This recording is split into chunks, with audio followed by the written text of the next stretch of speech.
دفتر مطبوعات رئیس شهر خوجند از قبل دیرکتور لیسه برای خوانندگان بولیوقت شهر خوجند سرایو نعمتو و خبر داد که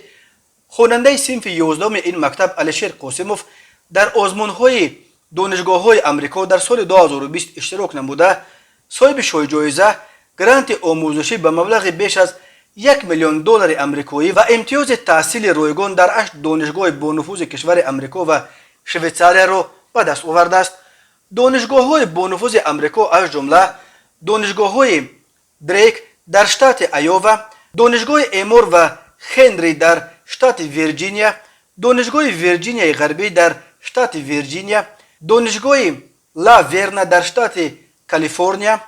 دانشگاه اریزونا در شتات اریزونا، دانشگاه گراندر وب در شتات کارولینای شمالی، دانشگاه نیوادا در لاس وگاس و دانشگاه فرانکلین در کشور شویتزاریا با ارسال مکتوب رسمی اعلان آمادگی قبول خواننده تاجیک را طریق بودجوی و رایگان نموده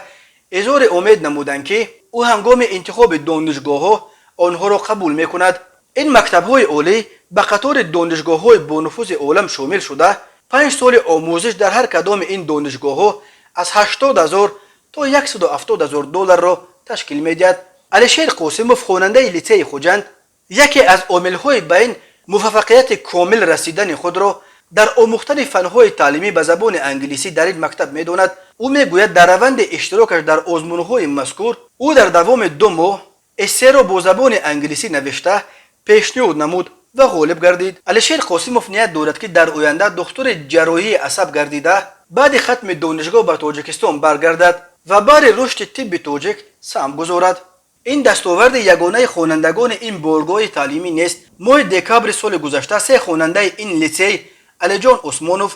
ابوبکر کاملوف و اصلان نصرالشایف در المپیاد بین المللی در تایلند غالب اومده صاحب جایزه $220,000 گرانت آموزشی در دانشگاه آمریکای شمالی گردیده بودند. در لیسه برای خوانندگان بالیاقت شهر خوجند آموزش فن‌های دقیق به زبان انگلیسی برای مانده شده. این امکان میدهد که خوانندگان با برابری از خود نمودن زبان خارجی در آزمون و المپیادهای سطح جهانی اشتراک نموده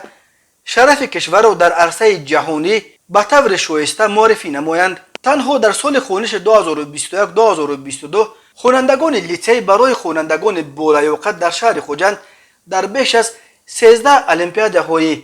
فنی سطح جهانی در کشورهای آمریکا، ترکیه، تایلند، مالزیا، سنگاپور، برزیل، روسیه، هندوستان، آلمان، بریتانیا کبیر و فرانسه اشتراک نموده صاحب 356 مدال های طلا، نقره و برنجی گردیدند.